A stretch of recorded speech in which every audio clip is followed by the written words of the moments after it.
Hello aspirants, जय हिंद। कैसे आप लोग? आई होप आप सभी की प्रिपरेशन बहुत ही ज़ोरदार तरीके से ऑन होगी।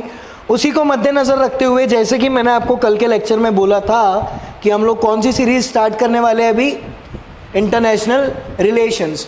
जस्ट अभी रिजल्ट लगा है ताज़ा फ्रेश यूपीएससी का। मैं सभी को कॉन्ग्रेचुलेशंस कहना चाहता हूँ, जो भी स्टूडेंट्स यूपीएससी जिन्होंने क्लियर किया है, बहुत आगे बढ़ी है और आपसे बहुत सारे स्टूडेंट्स को प्रेरणा मिलती है। आपको ही देख के वो लोग अपनी मेहनत आगे की करेंगे, आपका अप्रोच कुछ लोग फॉलो करेंगे, देन आप जो रिसोर्सेज से आपने पढ़ाई की है, देन कुछ बच्चे वो भी फॉलो करेंगे। इनडायरेक्टली मैं यही कहना चाहता हूँ कि best of luck for your future, और आगे बढ़िए और हमारे देश का नाम रोशन कीजिए। सो मूविंग फॉरवर्ड, आज को जो हमारा टॉपिक है वो यहाँ से और 5 दिन चलेगा इंटरनेशनल रिलेशन का। जितने भी मेजर इंस्टीट्यूशंस है, करंट की न्यूज़ है, देन उसके बाद बायलैटरल रिलेशंस है हमारे दूसरे देशों के साथ, वो सब चीज़ें आज हम इस वीडियो लेक्चर में या आने वाले इंटरनेशनल रिलेशन के वीडियो लेक्चर में कवर करने वाले हैं। सो बिना किसी देरी के हम लोग अपना आज का लेक्चर स्टार्ट करते हैं। मेरा नाम है यश श्रीवास्तव, फैकल्टी इंटरनेशनल रिलेशंस, आकार फाउंडेशन। तो बिना किसी देरी के सबसे पहले कोई भी टॉपिक स्टार्ट जब हम करते हैं उसका स्वरूप देखते हैं। सर, स्वरूप म्हणजे काय? स्वरूप म्हणजे जो भी है, स्वरूप मतलब क्या? अब इंटरनेशनल रिलेशन हम जो पढ़ने वाले हो उसकी 3-4 वेबसाइट्स, कुछ न्यूज़पेपर्स हम लोग फॉलो करते हैं। The Hindu, Indian Express, PIB Press Information Bureau, Live Mint, और ना जाने ऐसी बहुत सारी, डाउन टू अर्थ ऐसा एक वेबसाइट है। तो वो सब चीज़ों से हम लोग कुछ आपके लिए इन्फॉर्मेशन गैदर करके लेके आए हैं। जैसा मैं हमेशा बोलता हूँ, करंट न्यूज़ इंपॉर्टेंट है, लेकिन स्टैटिस्टिक जानकारी भी आपको होनी चाहिए, क्योंकि करंट से रिलेट करके आपको स्टैटिस्टिक जानकारी वो लोग पूछते हैं। For example BIMSTEC, G20, G7, what is this, क्या है ये? वो समिट तो हो चुकी है, G20 समिट हो चुकी है, लेकिन वो समिट क्या है, कब उसका फॉर्मेशन हुआ, कैसे वो बना, वो सब चीज़ें भी देखना उतना ही ज़रूरी है ना भाई। तो वो सब चीज़ें हम यहाँ पे देखेंगे। The most important current affairs to be covered, जितने भी 8-10 महीने में करंट अफेयर्स हुए हैं वो टॉपिक हम लोग यहाँ पे आज देखने वाले हैं। अभी आज को जो टॉपिक है वो नियर अबाउट आप समझ जाइए, ऑर्गेनाइजेशंस के ऊपर है। जो बड़ी बड़ी ऑर्गेनाइजेशंस काम कर रही है इंडिया की, आई am not talking about India right now, I am talking about other countries. अब अदर कंट्रीज में सबसे मेजर कौन सी है? Countries, I am talking about countries like now, right now. सब सुपर पावर किसको बोलते हैं आप? USA। तो उसकी बहुत सारी ऑर्गेनाइजेशंस है जो हमको पढ़नी पड़ती है, उससे भी क्वेश्चंस यूपीएससी आपको पूछता है। So the topics to be covered, आज जो टॉपिक्स हम लोग कवर करने वाले हैं उनमें से चुनिंदा टॉपिक मैं आपके लिए आज लेके आया हूँ, और आने वाली वीडियोस में आप समझ जाइए नियर अबाउट अपन तो भी नहीं बोल के 50+ आर्टिकल्स बोल सकते हैं, 50+ टॉपिक्स हम लोग यहाँ पे कवर करने वाले हैं। कल पॉलिटी हमारा ख़त्म हुआ, बहुत ही बढ़िया वो सीरीज़ चली है पॉलिटी की। मैं ये चाहूँगा कि आप सभी पॉलिटी की सीरीज़ देखें। तो आगे जो हमारे टॉपिक्स होने वाले, जो हम पढ़ने वाले, उसकी एक देख लेते हैं हम लोग लिस्ट। बायलैटरल रिलेशंस देखेंगे। अब बायलैटरल रिलेशन USA के अफ्रीका के साथ देखेंगे क्या, कि USA के चाइना के साथ देखेंगे? हम देखेंगे इंडिया का रिलेशन कौन सी कंट्री के साथ कैसा है। फॉर एग्जाम्पल, आपके पापा का व्यवहार या आपके घर में लोगों का व्यवहार आजू बाजू वालों से कैसा है। जा रहा दिमाग में? अब ऐसे नहीं जाता तो वैसे डालो दिमाग में, ठीक है? या आपका घर है, आपका A नंबर का घर है, आपका C के साथ कैसा रिलेशन है, E के साथ कैसा रिलेशन है, चाहे वो आपके घर के बाजू में रहता हो, घर के पीछे रहता हो, या घर के इधर उधर रहता हो। वैसा same India versus other country के रिलेशन, बायलैटरल रिलेशन। देन उसके बाद मल्टीलैटरल ऑर्गेनाइजेशंस, बहुत सारी ऑर्गेनाइजेशंस काम कर रही है। सबसे बड़ी जो मुझे लगती है यूनाइटेड नेशन की ही होगी ज़्यादातर, IMF, world bank, international monetary fund है ना, तो वो सब ऑर्गेनाइजेशंस के बारे में देखेंगे। देन उसके बाद इशू रिलेटेड टू सिक्योरिटी, इंटरलैंड टेररिज्म, यह होता है। मैं आपको इंटरनल सिक्योरिटी का जब सब्जेक्ट पढ़ाऊंगा ना, दानिब से एक बुक है, मुझे नाम याद नहीं आ रहा है राइटर का, तो वो बुक के थ्रू मैं आपको पढ़ाने वाला हूँ। पूरे लेक्चर्स उसी के थ्रू हम लोग लेंगे। Jammu and Kashmir military organisation, then उसके बाद ये जो बड़े बड़े लश्कर तैयबा, जैश ए मोहम्मद जैसे जो आतंकवादी संगठन है उनके बारे में पढ़ेंगे। इंटरलैंड टेररिज्म क्या होता है ये देखेंगे। देन उसके बाद डोमेस्टिक इंटरनेशनल वायलेंस जो ये लोग करते हैं वो देखेंगे। तो ये सब issues related to security, border safety से रिलेटेड इशू, बहुत सारी सिक्योरिटी से रिलेटेड इशू देखेंगे। Then the major, the most important, military exercise in news. ये पूछता है भाई, अभी नाटो की हुई थी रिसेंटली कुछ समय पहले, नॉर्थ अटलांटिक ट्रीटी ऑर्गेनाइजेशन की एक सामूहिक ये हुई थी मिलिट्री एक्सरसाइज।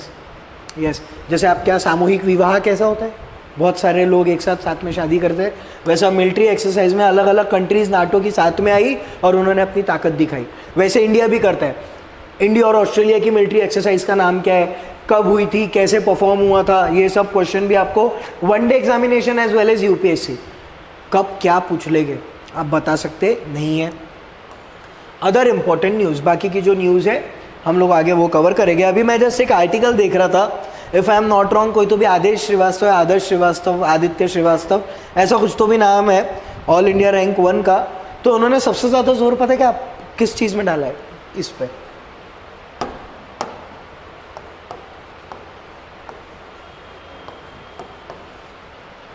ये सबसे इंपॉर्टेंट रोल प्ले करता है। और बाय गॉड ग्रेस हम लोगों ने ये पूरी PYQ सीरीज़ आपको पढ़ाई और अच्छे से कंप्लीट करवा के दी है।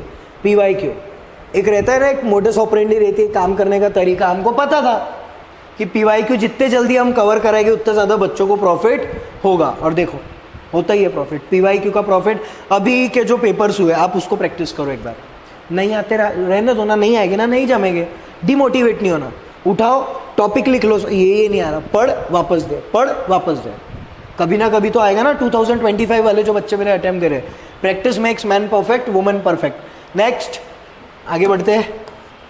हाँ, topics to be covered in 6 days. अब ये 6 दिन जो सीरीज चलने वाली है, इसमें कौन से टॉपिक्स सर हम लोग कवर करने वाले हैं। G20 की बैठक देखेंगे, ग्लोबल 20, देन उसके बाद बिम्स्टेक देखेंगे, देन एशियन देखेंगे, आज ही देखेंगे ये सब चीज़ें हम। यूनाइटेड नेशन की 6 बॉडी पता है क्या, 6 ऑर्गन पता है, याद करवा दूंगा मैं, टेंशन नहीं लेना। देन उसके बाद ब्रिक्स समिट क्या है, शंघाई कॉरपोरेशन लिमिट ऑर्गेनाइजेशन क्या है, एशियन डेवलपमेंट बैंक, G7 की बैठक, गल्फ कोऑपरेशन काउंसिल, ये मेजर टॉपिक है। Defence and security related organisation, Financial action task Force and Interpol. If I am not wrong, कल हम लोगों ने CBI से रिलेटेड कुछ आर्टिकल पढ़ा था, और CBI में मैंने आपको इंटरपोल भी बताया था कि इंटरपोल से कनेक्ट होते हैं हमारे CBI के ऑफिसर। जितनी भी अलग अलग देशों की पुलिस है, इंटरपोल, वो एक दूसरे से कनेक्ट होती है। चलिए, तो ये हमारे कुछ टॉपिक्स थे, इनको लिख लीजिए, देन इसी को हम लोग आगे बढ़ते हैं, यही टॉपिक के साथ हम लोग आगे बढ़ते हैं। सबसे पहले G20, फिर बिम्स्टैक, फिर एशियन क्या है, United Nation, BRIC, SCO, ASEAN development bank, G7, Gulf cooperation council, defence and security related organisation देखेंगे, financial action task force, FATF और इंटरपोल। ये टॉपिक के साथ हम लोग आज आगे जाने वाले हैं। तो एक बार इसका स्क्रीनशॉट या लिख लीजिए जल्दी, फिर बढ़ते हैं आगे।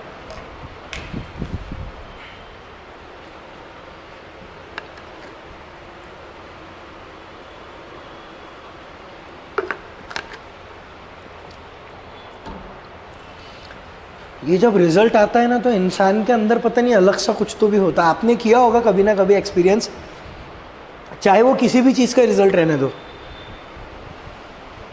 अच्छा, और गुस्सा किसकी आती है आपको सबसे ज़्यादा? जिनको 90+ आ जाते फिर भी वो रोते, तो मुझे इससे ज़्यादा क्यों मिला, ऐसा चुप से मार, चुप बैठ। यहाँ 60 लेके भी पेड़े बांट रहे हैं हम, 60% आने के बाद भी हम पेड़े बांट रहे हैं, और देखो 90% आए तो फिर भी रो रहा है। अब जो बच्चे सिलेक्ट हो गए उनको रोने की जरूरत है क्या? क्या खुशी के आंसू अच्छे होते हैं जब मुझे ऑल इंडिया रैंक वहाँ भी मिल गया, बन गया तू कलेक्टर, अब क्या, ठीक है ना भाई, चलता है। तो वो चीज़ नहीं करना। चलिए आ जाइए। अरे अच्छा हाइज 2 मिनट, अपना पहला लेक्चर है ना आज का ये, इसीलिए सॉरी गाइज, गाइज नहीं एस्पायरेंट्स, हमारा आज फर्स्ट लेक्चर है, तो मेरा ये धर्म बनता है कि मैं आपको पूरे टॉपिक्स बताऊं कि हम आने वाले लेक्चर्स में कौन से टॉपिक्स कंप्लीट करने वाले हैं पढ़ के। ये हो गया, ये आज की इसमें पढ़ेंगे, आज के लेक्चर में हम ये पढ़ने वाले हैं, ठीक है, ये पूरी चीज़ है। देन वो पूरा प्रिपेयर किया हूँ मैंने आपके लिए, पूरी सीरीज एक बनाना पड़ता है ना बैठ के। तो देन उसके बाद प्लेसेस इन न्यूज़, आपको 3-4 प्लेसेस तो अभी रट्टे याद होगी, क्यों? क्योंकि वो न्यूज़ में थी। कौन सी? रशिया, यूक्रेन, और कल एक बताया था इजराइल और फिलिस्तीन, गाजा भी याद होगा आपको। तो ये सब चीज़ें तो याद है, लेकिन उसके अलावा भी कई सारी ऐसी जगह है ना भाई जो न्यूज़ में थी अभी रिसेंटली 4-5 महीने में, तो वो देखेंगे। इंडिया एंड इट्स नेबरहुड, अब नेबरहुड में कौन कौन आते हैं हमारे? श्रीलंका आता, चाइना आता, अफगानिस्तान है, म्यांमार है, भूटान है, नेपाल है ना, बहुत सारी है। सबसे बड़ा पाकिस्तान, अब भूल ही गए आप तो उनको, तो वो देखेंगे कुछ उनके neighbourhood. Then South east Asia पड़ेंगे, West Asia, America major role play करता है, ये भी हर चीज़ में मेजर रोल प्ले करता है अमेरिका, पता है क्या आपको? देन उसके बाद अफ्रीका, यूरोप, ये भी एक बहुत इंपॉर्टेंट पार्टनर है अपना, ये भी मेजर रोल प्ले करता है। इंडो पैसिफिक रीजन और अदर्स। नेक्स्ट, हाँ, ये जो टॉपिक है, ये वाले टॉपिक पे ना आपको बहुत ध्यान दे के पढ़ना है, क्योंकि कारण कि ये जो टॉपिक पूछता है ना, ये आपको ऐसा तो नहीं पूछेगा इंडिया और पाकिस्तान के रिलेशन बताओ, नो, ऐसा कुछ नहीं पूछेगा। वो आपको स्टेटमेंट वाइज क्वेश्चन डालेगा, कंसिडर द फॉलोइंग स्टेटमेंट, उस पर आपको आंसर निकालना है। अब इंडिया और पाकिस्तान के रिलेशन देखो, सबसे पहले ना मैंने यही लगाया क्योंकि इन्हीं ने नाक में दम करके रखा है, एक इनने और एक और है चाइना, ये दो ही तो है।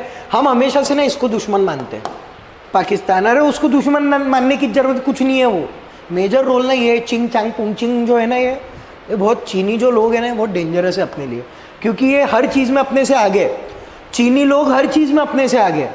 If we talk about technology, if we talk about defence, if we talk about इनके लोग बहुत ज़्यादा, ये मतलब अपन भी है केपेबल, नो डाउट, लेकिन हारे थे ना एक बार हम इनसे, याद है क्या? इंडो चाइना वॉर हारे थे हम, तो ये इनसे थोड़ा सा डरने की ज़रूरत है, लेकिन हम इनसे नहीं डरते।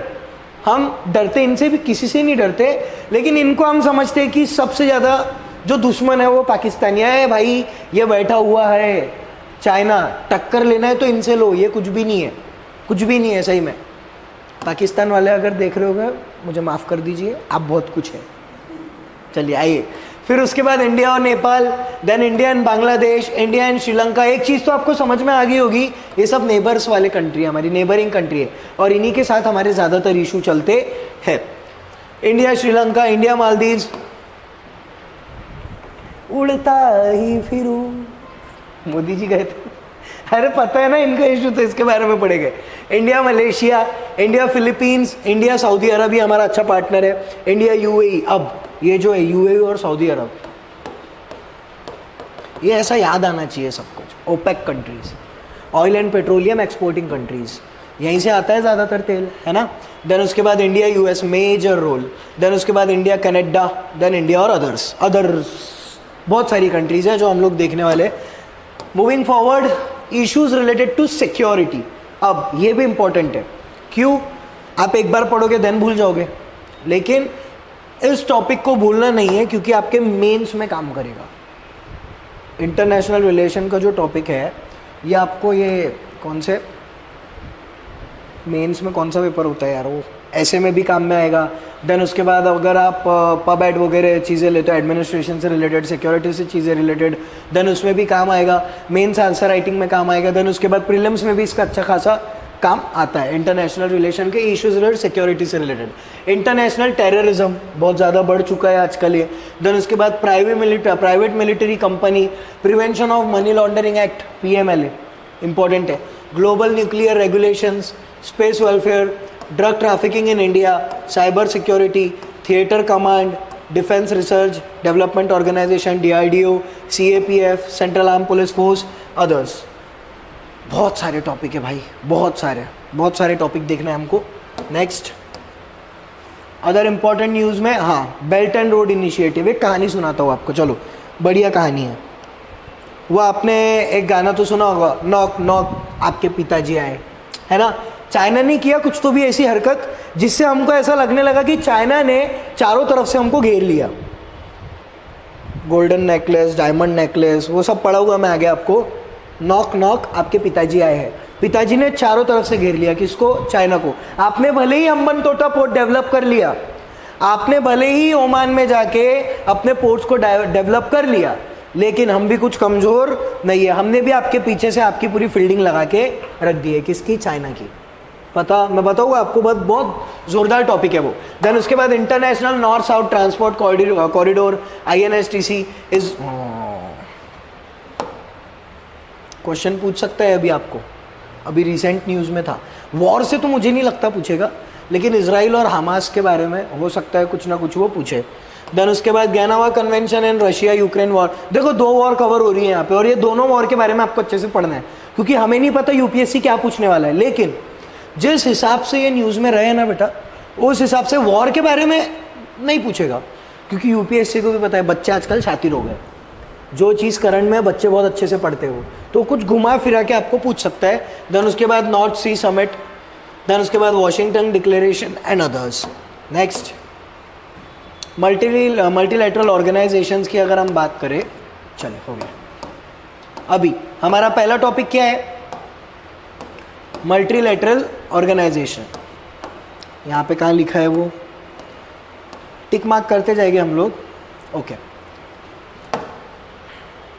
अभी हमारा ये वाला टॉपिक हम लोग स्टार्ट कर रहे हैं, उसमें बिमस्टेक देखेंगे, एशियन, G20 सभी देखेंगे। चलिए आइए, अब ये सब जो टॉपिक है ना बेटा, ये फैक्चुअल टॉपिक है। आपको मैं वाइन न्यूज़ बताऊंगा और आपको मैं जल्दी जल्दी इसका रिवीजन एक फटाक से दे दूंगा, ताकि जो आने वाले प्रीलिम्स के मेरे विद्यार्थी है जो अटेम्प्ट दे रहे हैं, उनको बस एक जल्दी से रिकॉल हो जाए सब चीज़ें।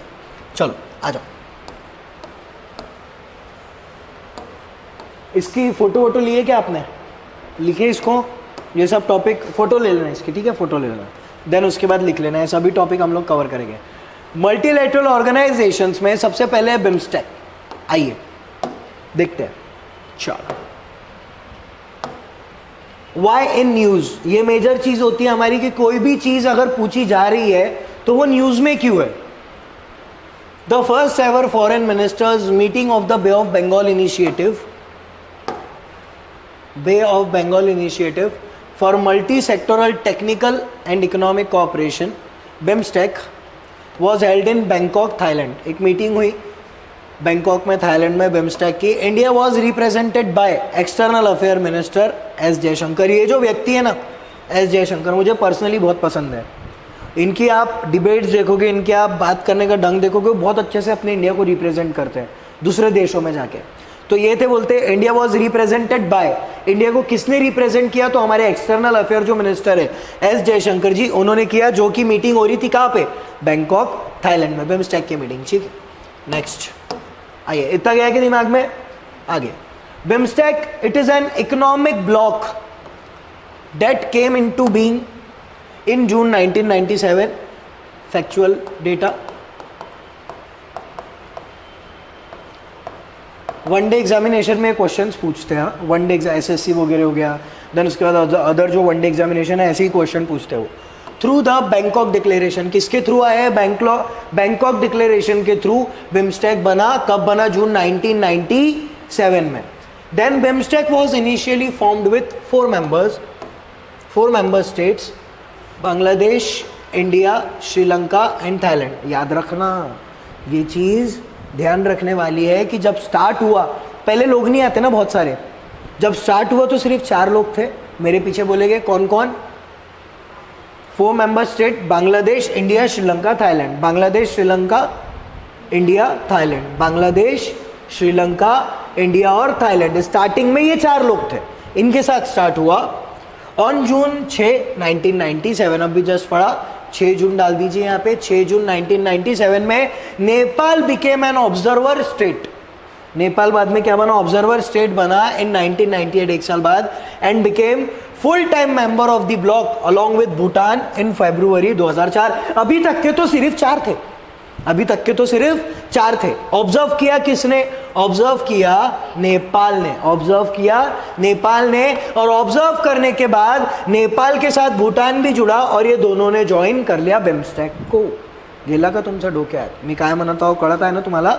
चला, Nepal became an observer state in 1998 and became full time member of the bloc along with Bhutan in February 2004। 1998 में ऑब्जर्वर बना, लेकिन ज्वाइन किया 2004 में। किसके साथ मिलके?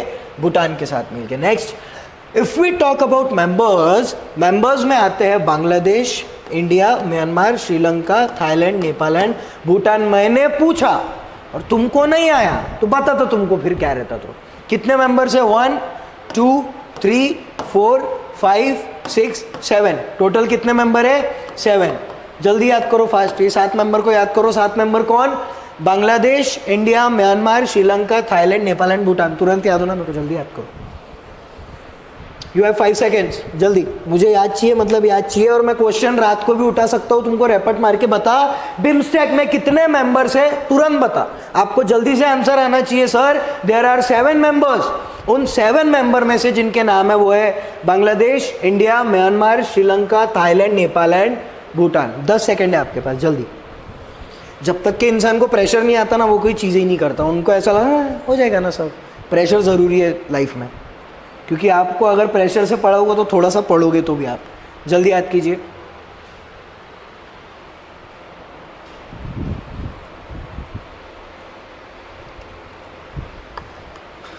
We are talking about BIMSTEC right now, okay. BIMSTEC के मेंबर्स हैं वो।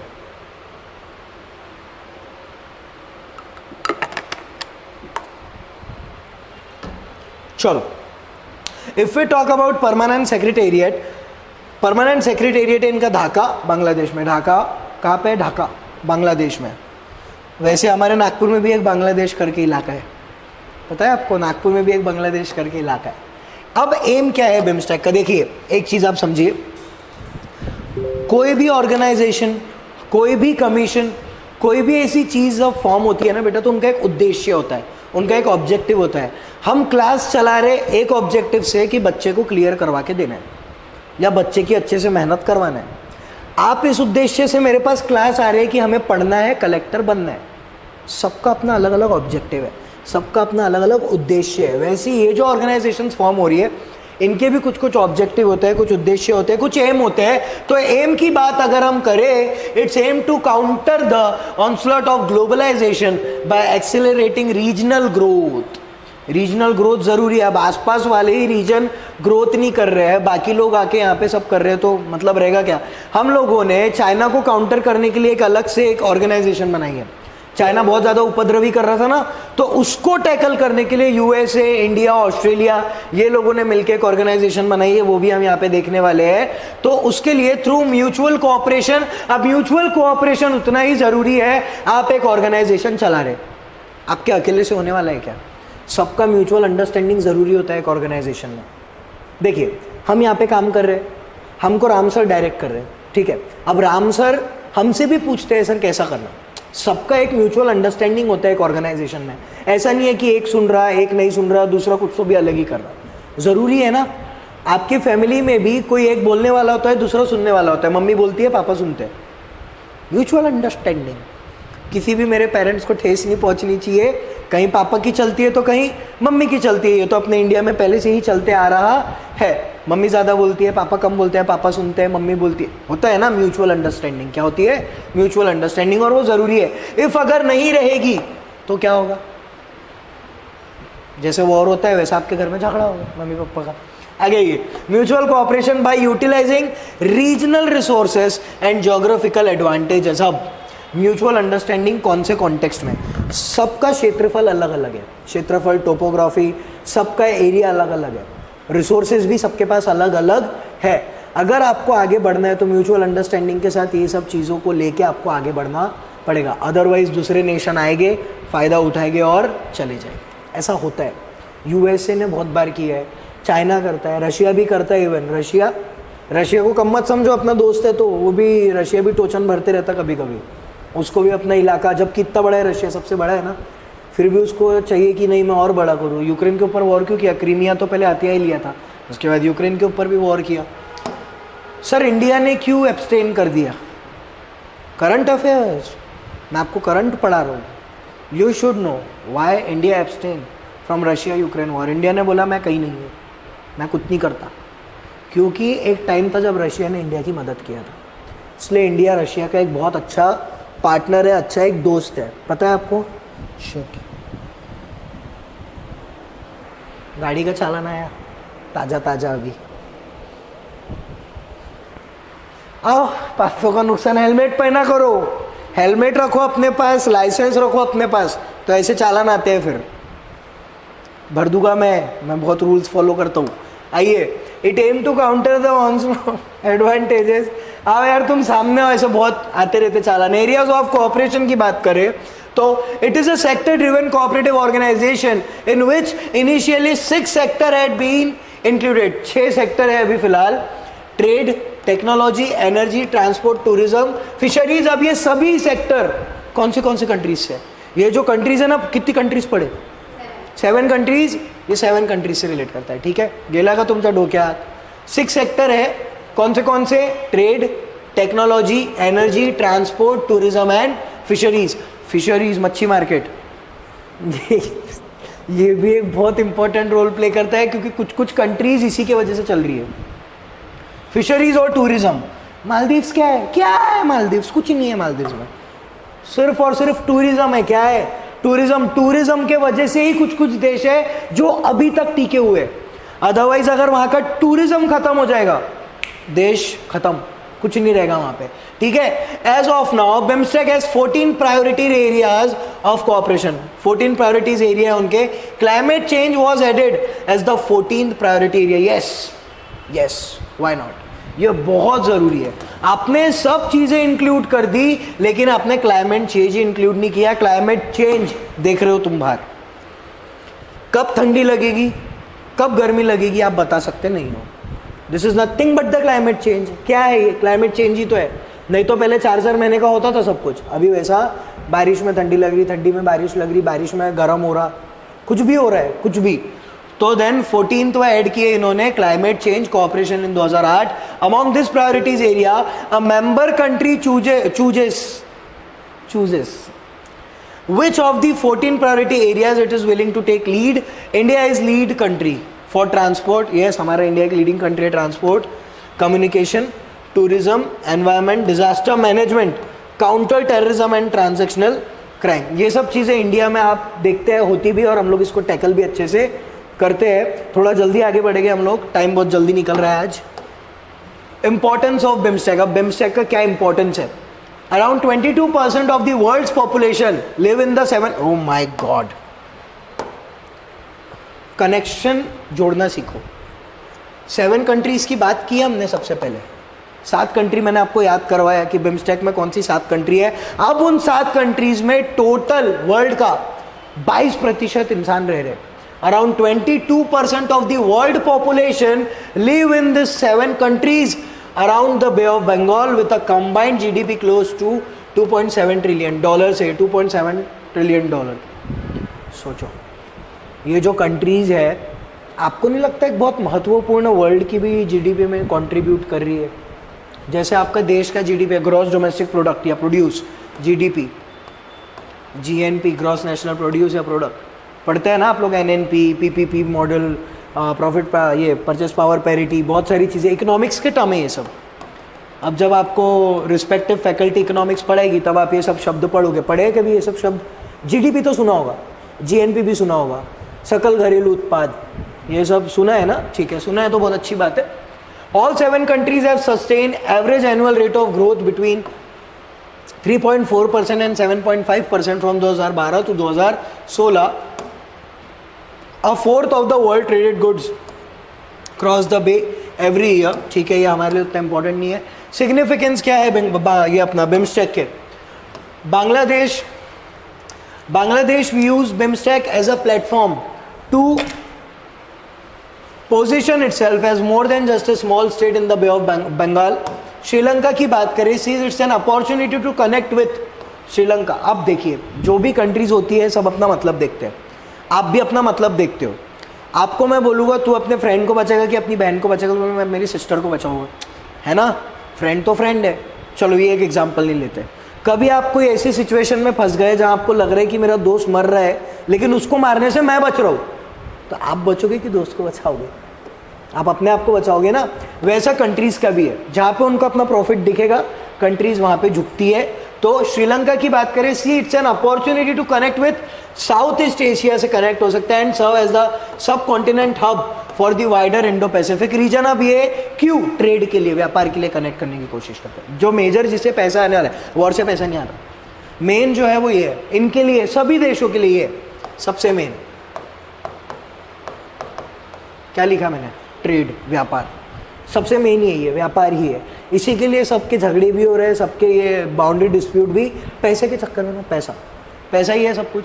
देन उसके बाद नेपाल और भूटान की हम अगर बात करें, aim to connect with the Bay of Bengal region and escape their landlocked geographic position. आप अगर नेपाल और भूटान को देखेंगे, माउंटेनियस रीजन है, वहाँ की टोपोग्राफी थोड़ी सी माउंटेनियस है, ज्योग्राफी में पढ़ेंगे आप लोग, मैप्स भी देखेंगे, तो वो एक लैंडलॉक ज्योग्राफिक पोजीशन है फॉर म्यांमार एंड थाईलैंड। देखिए यहाँ पे सभी कंट्री अपना मतलब देख रही है कि हमारा क्या मतलब निकलेगा बे ऑफ बंगाल से, बिम्स्टेक। म्यांमार की बात करें, connecting more deeply with India, और ज़्यादा डीपली कनेक्टेड होना चाहता है कौन सी कंट्री से, इंडिया से, would allow them to access raising consumer market, बोला ना तुमको मैंने, कंज्यूमर मार्केट। अब बाहर से आओ इंडिया में, मैं एक चीज़ की गारंटी देता हूँ, आपका प्रोडक्ट चलेगा। क्यों? क्यों? क्योंकि हमारे देश की क्या ज़्यादा है इतनी पॉपुलेशन है कि तुम कुछ भी लाओ यहाँ पे चलेगा। आप अगर सस्ता बेचोगे सब खरीदते हैं। एक इंडिया का प्रोडक्ट ले लो जो 10,000 रुपये का आ रहा है, और एक किसी और कंट्री का ले लो जो 5,000 का आ रहा है, चले तो चांद तक, नहीं तो रात तक वाला सीन रहता है। दिवाली का ही एक एग्जाम्पल अगर लूँ, एक इंडिया की लाइटिंग अगर आप देखेंगे तो उसका कॉस्ट आता है नियर अबाउट 500 रुपीज़, 500 रुपये की एक लाइट। अब इंडिया के लोगों की सोच बताता हूँ आपको, हाँ, इसमें भी वही चीज़ लगी हुई है 500 वाली में, और ये जो 200 रुपये की आ रही है चीज़, इसमें भी वही चीज़ लगी है। बस फ़र्क इतना है कि इनकी चलने की गारंटी नहीं है। 500 वाली भी ख़राब हो सकती, 200 वाली भी ख़राब हो सकती, ठीक है। जब दोनों में सेम चीज़ लगी है, दोनों में सब चीज़ें एक जैसी है, तो आप क्या सोचोगे, 500 वाली इंडिया की लेना कि 200 वाली चाइना की लेना? जल्दी बोलो। 200 वाली चाइना की लेना है। ज़्यादा तो 300 रुपये क्यों ज़्यादा देगी? अब हमको पता है कि 200 वाली अगर रात तक ख़राब भी हो गई तो हमको उतना नुकसान झेलना नहीं पड़ेगा, लेकिन 500 वाली भी अगर ख़राब होगी तो आपको ना, चाइना की लाइट्स बहुत बिकती है हमारे इंडिया में दिवाली के टाइम पे, ज़्यादातर लोग खरीदते हैं, उनको पता है इंडिया की भी ख़राब हो सकती, चाइना की भी ख़राब हो सकती, तो कम वाली लेना भाई, ख़राब हुई तो भी टेंशन हमको नहीं लगेगा। तो वो एक चीज़ होती है। फॉर इंडिया की बात करें, the region's largest economy, a lot is a stake, it is natural platform to fulfil India की foreign policy priorities of neighbourhood first and act east.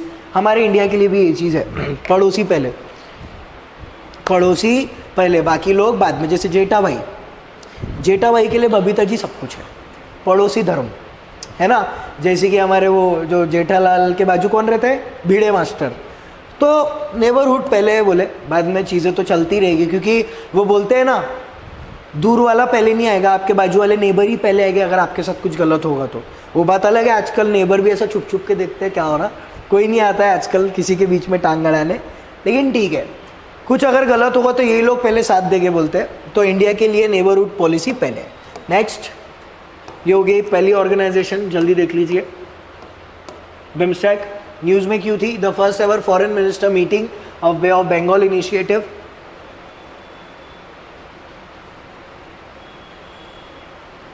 Multi sectoral technical and economic cooperation, इसका full form याद कर लो, BIMSTEC का full form याद कर लो। Bay of Bengal initiative for multi sectoral technical and economic cooperation, BIMSTEC, was held in Bangkok, Thailand. Bay of Bengal से related बात हुई। India was represented by external affair minister, that is S Jaishankar sir. Next,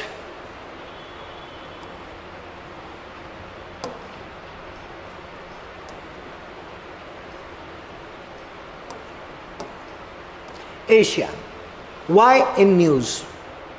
सो आगे अगर हम बढ़ते हैं तो ये देखने मिलता है, recently the prime minister of India माननीय Shri Narendra Damodar Das Modi ji of India attended the 20th ASEAN Indian summit in Jakarta, Indonesia. इन्होंने अटेंड किया, जो कि हो रहा था जकार्टा, इंडोनेशिया में। आइए, The Association of Southeast Asian Nation, that is ASEAN, is a regional grouping that aim to promote economic and security cooperation. Economic अर्थव्यवस्था से रिलेटेड और सिक्योरिटी कोऑपरेशन से रिलेटेड एक संस्था है। Among its 10 members, वहाँ पे 7, यहाँ पे 10, हो सकता है एक कंट्री हो सकती है बहुत सारी अलग अलग ऑर्गेनाइजेशन की पार्ट, तो आपको याद रखना पड़ेगा। क्वेश्चन कैसे, Brunei, Cambodia, Indonesia, Laos, Malaysia, Myanmar, the Philippines, Singapore, Thailand and Vietnam. जल्दी देखो, 10 कंट्री है टोटल। कौन सी? Brunei, Cambodia, Indonesia, Laos, Malaysia, Myanmar, Philippines, Singapore, Thailand and Vietnam. If we talk about establishment, it was established on 8th August 1967 in Bangkok, Thailand, with the signing of the Asian Declaration. Bangkok Declaration भी इसे बोला जाता है by the founding fathers of Asia. Founding fathers यही हो गए, Indonesia, Malaysia, Philippine, Singapore, Thailand. एक area में महाप्रसाद है, कल होगा बहुत सारी जगह. सॉरी. अब महाप्रसाद है तो वो चंदा लेने नहीं आते क्या? अब उसमें सबसे ज्यादा भाव किसको मिलता? जो सबसे ज्यादा चंदा देता. भावना पैसे दिले. अरे हो कि नहीं? ये भावना पैसे दिले. भाव कौन? भाव फिलीपीन, सिंगापुर, थाईलैंड, मलेशिया और इंडोनेशिया. ये भाव कंट्रीज है. मतलब ये पैसे दे रही है. ज्यादा पैसे लो और अच्छा कुछ तो भी करो. हम लोग भी सोचते हैं ना कि भाई तू मेरे से पैसे ज्यादा ले लेकिन अच्छा काम करके दिखा. तो वो एक चीज है. अब इनका एम क्या है? The motto of ASEAN is one vision, one identity, one community. ये याद रखना. विजन क्या है इनका? क्या है major? One vision, one identity, one community. नहीं हो सकती. नेक्स्ट. सेम ही नहीं हो सकती. आओ सेक्रेटेरिएट की बात करें. Asian secretariat is located in Jakarta, that is in Indonesia. Jakarta भी धीरे धीरे डूब रहा है क्योंकि धीरे धीरे अभी ये ग्लोबल वार्मिंग की वजह से पानी ऊपर आ रहा है ना समुद्र का, तो जकार्ता को भी प्रॉब्लम हो रही है. Island country. Asian countries have a total population of 662 million people and a combined gross GDP देखे तो $3.2 ट्रिलियन की एज ऑफ 2022 के हिसाब से. अब सर ये तो बहुत हार्ड हो जाएगा, इतना कैसे याद रखेंगे? मैंने कल भी बोला था, मैं आज ही बोल रहा हूँ, एक्स्ट्रा ऑर्डिनरी कुछ तो करना पड़ेगा. जब तक कि आप कुछ एक्स्ट्रा ऑर्डिनरी नहीं करोगे, आदित्य श्रीवास्तव जैसा आपका रिजल्ट नहीं आएगा. सीधी बात है. आपको ये डालना पड़ेगा वहाँ पे, गलत नहीं डाल सकते. नहीं तो मत डालो, सीधा. नहीं आता मत डालो ना. लेकिन इफ अगर आप ये सब कर रहे हो, मैप्स बना रहे हो, छोटे छोटे नहीं क्या, उनको इंडिकेट कर रहे हो, सब चीज़ें, पढ़ने में भी मज़ा आनी चाहिए ना आपके जो वैल्यूएटर है उनको, जो भी चेक कर रहे हैं. एक्स्ट्रा ऑर्डिनरी काम तो करना पड़ेगा. ये एक्स्ट्रा ऑर्डिनरी पॉइंट, ये वाला याद रखिएगा. Next. The institutional mechanism of ASEAN include. क्या क्या इंक्लूड होता है? ASEAN summit.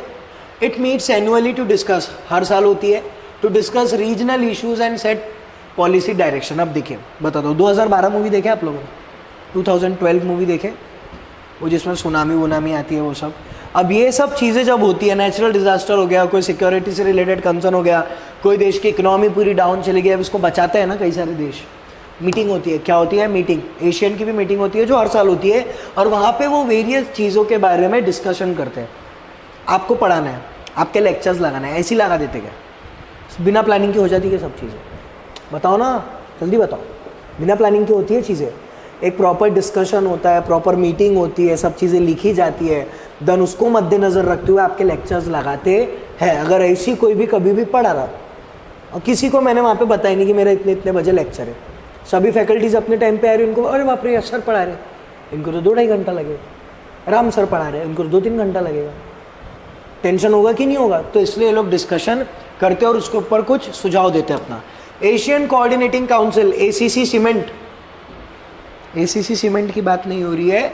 Asian coordinating council, that is ACC, it overseas the implementation of Asian agreement and decision. अब कुछ चीज़ें आपने निकाली, उसको एग्जीक्यूशन ही नहीं हो रहा, बस बना के रखी हुई है. प्रॉब्लम है ना. एसीसी वो काम करती है. एसीसी सीमेंट से आ जाएगी. It's overseas the implementation of Asian agreement. ये देख रेख करती है, इम्प्लीमेंट करती है.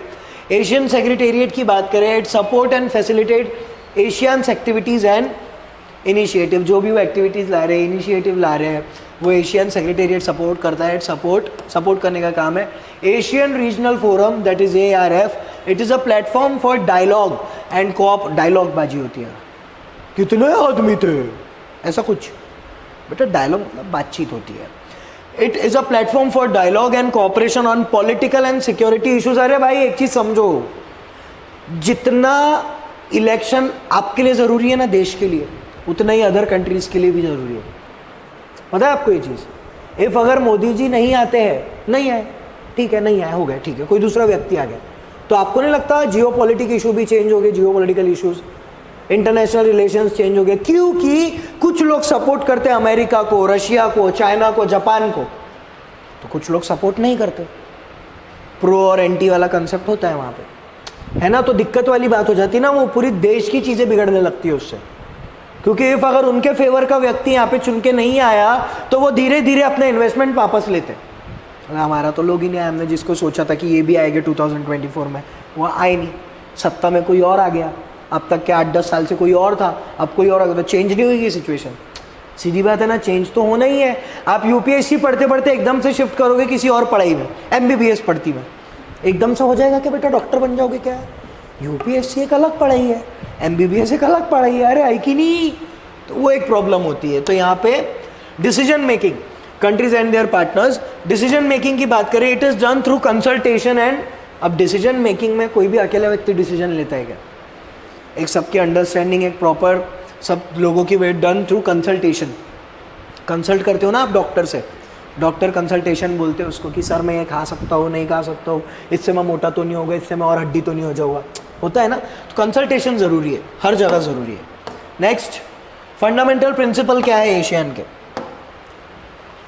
Mutual respect for independence, sovereignty, equality, territorial integrity and national identity for all nation. ये अगर हुआ रहता तो इतने वॉर हुए रहते क्या? देखो आपको एक बात बताता हूँ, आप बोलते हैं यूनाइटेड नेशन सुपर पावर है, सुपर पावर है, सुपरमैन है, सुपरमैन है। अब नहीं सुनते उसके लोग। पहले लोगों को डर था, अब डर ही नहीं बचा, क्योंकि सबके पास, ज़्यादातर कंट्रीज के पास अभी क्या है? मोदी है, सॉरी मोदी जी है सब कंट्री के, सॉरी देश के प्रधानमंत्री है, थोड़ा सा इज्जत से बात करिए। हाँ, क्या है सबके पास अभी? क्या एक ऐसी चीज़ है जिससे सभी को डर लगता है? क्या लगता है आपको? एक ऐसी चीज़ जिससे आप भी डरते, मैं भी डरता, क्योंकि आपने कुछ किया है ना, आपकी भी जान बेअखारक चली जाएगी अगर वो हो गया तो। एक ऐसी चीज़ जिससे लोग बोलते हैं कि नहीं चलो ठीक है, एक बार का अच्छा भी है कि अगर ये है तो लोग वॉर नहीं करेंगे, डरेंगे थोड़ा सा। क्या है वो जी? आर्मी तो सभी के पास है। एक हिंदू क्या, हिरोशिमा, नागासाकी, कोणता बम? सुतली बम। न्यूक्लियर, अरे यही तो सबसे बड़ी चीज है। न्यूक्लियर के लिए पीस कीपिंग कॉन्फ्रेंस भी बुलाया था, क्योंकि अब ज्यादातर नेशंस के पास क्या है? एटॉमिक एनर्जी, न्यूक्लियर एनर्जी है, लड़ लेते। और सभी ये बोलते हैं अभी न्यूक्लियर से उड़ा दूंगा, न्यूक्लियर से उड़ा दूंगा। अरे होता है कि नहीं होता है? लेकिन ऐसा नहीं है बेटा, न्यूक्लियर बोलना बहुत आसान रहता है, न्यूक्लियर मार दो ना जी, उससे कितना डिस्ट्रक्शन हो सकता है। हमने देखा जापान में, आज तक वहाँ के बच्चे लंगड़े लूले पैदा हो रहे, हिरोशिमा और नागासाकी के। अब बोल तो देते हो। उस दिन का एक इंटरव्यू देख रहा था मैं, एक मेरे परिचित है व्यक्ति, बहुत परिचित है मेरे, बहुत अपने हैं वो। उन्होंने कभी बीच में नहीं किया, वो जो हमला हुआ तो पुलवामा वगैरह हुआ था, अब उनसे रिपोर्टर्स पूछ रहे हैं क्या करना चाहिए, इन्होंने बोल दिया इनको तो न्यूक्लियर से उड़ा दो। बोले अरे बोलना आसान है, न्यूक्लियर से उड़ा दो, वहाँ की जनता की कुछ गलती थी क्या? आप यहाँ बैठ के कोचिंग में क्लास कर रहे हैं, बाहर न्यूक्लियर बम फट रहे हैं, 2 मिनट में आवाज आएगी और 2 मिनट में सब गायब। वो भी नहीं मिलेगा तुम्हारा, क्या बोलते, अस्थिया, सॉरी क्या बोलते वो, राख, राख भी नहीं मिलती, पूरी गायब, सब पूरा खाली, साफ बंजर जमीन। तो ऐसा बहुत डेंजरस है। ये अगर हुआ रहता तो आज वॉर नहीं हुए रहते। लेकिन आपने देखा होगा हिरोशिमा और नागासाकी के बाद नहीं हुआ है वो। ये सभी को पता चले कि नहीं, ये कितनी डेंजरस चीज़ है, और अमेरिका को हमेशा माफ़ी मांगना चाहिए इनसे, लेकिन मांगता नहीं है। The right of every state to lead its national existence free from external interference subversion of. देखिए सभी को राइट है कि उसका डिसीजन वो खुद ले, कोई कंट्री उसके ऊपर दबाव ना बनाए, वो सभी का रहता है ना। एक आपने भी अपना पढ़ाई का डिसीजन खुद लिया है तो आप छोड़ भी खुद से सकते हो, लेकिन आपने अगर किसी के बोलने पे वो डिसीजन लिया है तो आपका छोड़ना उसे मुश्किल है। सभी देश चाहते हैं कि हमारा डिसीजन हम खुद ले, लेकिन यूएसए ऐसा होने देता नहीं है। यूएसए कुछ कुछ देशों को आज भी कठपुतली जैसा नचा रहा है। इफ अगर यूएसए की आर्मी अफगानिस्तान से पूरा लेके वापस नहीं जाती थी ना, तो वहाँ पे इतने लोग मरे भी नहीं होते। तालिबान और अफगानिस्तान वॉर हुआ था बीच में, रिसेंटली कुछ 8-10 एक साल पुरानी न्यूज़ है वो। जैसे यूएसए ने विड्रॉल किया, तालिबान चालू। तो वो एक चीज़ है, यूएसए ना भाई, अपने को लगता है लेकिन यूएसए भी बहुत सारी गलतियाँ लड़ा देता है, यूएसए वॉर करवा देता है, बहुत पावरफुल नेशन है। Non interference in the internal affair one और अनदर। आपके घर में झगड़ा हो रहा, कोई तीसरा पर्सन आके आपको समझा रहा, आप उसको रेपट मार के भगा देते हो, बीच मध्ये यायचं नाही, चल पट करनी की तुम, अरे हो कि नहीं। वैसा हम भी चाहते हैं कि इंडिया को कोई अगर इंटरनल इशू है, किसी दूसरी कंट्री का इंटरनल इशू है, तो प्लीज आप बीच में मत बोलिए। होता है ना, वो लिखा है वहां पे non interference, settlement of differences और dispute in a peaceful manner. अब सेटलमेंट जरूरी है, हर चीज का उपाय बेटा वॉर नहीं है। कुछ कुछ चीजें बैठ के भी शांत होती है। जैसे कि आपको एक एग्जांपल देता हूँ, कभी कभी अगर एक्सीडेंट हो गया, सामने से आपकी गाड़ी ठुक गई, उनकी गाड़ी ठुक गई, अब आप अगर एग्रेसिव हो रहे हो, सामने वाला भी एग्रेसिव होगा, सीधी बात है। इफ आप अगर हंस के, ओके सर सॉरी मेरे से गलती हो गई, हंस के थोड़ा सा स्माइल देके, पागल है कि तू ऐसे कैसे मार दिया, सामने वाले भी एग्रेसिव हो गई, सीधी बात है। इफ एक तरफ से आप मिसाइल छोड़ रहे हो तो दूसरी तरफ से मिसाइल खाने के लिए रेडी रहो। इफ आप अगर किसी से मजाक कर रहे हो तो मजाक झेलने की ताकत भी रखो, अगर कोई आपसे कर रहा है तो। एक चीज होती है ना, वैसा यहाँ पे लिखा हुआ है, settlement and differences dispute in a peaceful manner, मतलब शांति से सेटलमेंट करो, बैठ के बात करो। लेकिन हमारे भारत देश में बैठना मतलब मर्डर होना। यस, मांडवली कराने गया तो उसको मार दिए, होता है। हमारे इंडिया में ये चीज़ बहुत होती है कि हम तो भैया मीडिएटर बन के गए थे, मीडिएटर कुछ मार दिए, और इनका झगड़ा अभी भी चालू है। कभी नहीं, आपको बिल्कुल पीसफुल मैनर से वहाँ पे सेटलमेंट करवाना है। Renunciation of the threat or use of force, effective cooperation among themselves, effective cooperation होना चाहिए। Next, India and the ASEAN have a wide range of areas of cooperation कहा गया। As Asian is one of the important pillar of India's Act East policy। Asian, जो Asian करके ये जो group है ना बेटा, ये एक इंडिया की एक्ट ईस्ट पॉलिसी में बहुत मेजर और इंपॉर्टेंट रोल प्ले करता है। जैसे आपके पेरेंट्स आपका फ्यूचर शेप करने में बहुत इंपॉर्टेंट रोल प्ले करते हैं। इंडिया का हमेशा से रहा है look east policy, act east policy, India ध्यान देता है अपना। Annual summit, India currently has annual summits with Asian. Annual summits मतलब एनुअली होती है, साल में एक दो बार हो जाती है। The formal engagement begin with sectoral dialogue partner in 1992 and subsequently as a dialogue partner in 1996. It was upgraded to the summit level in 2002.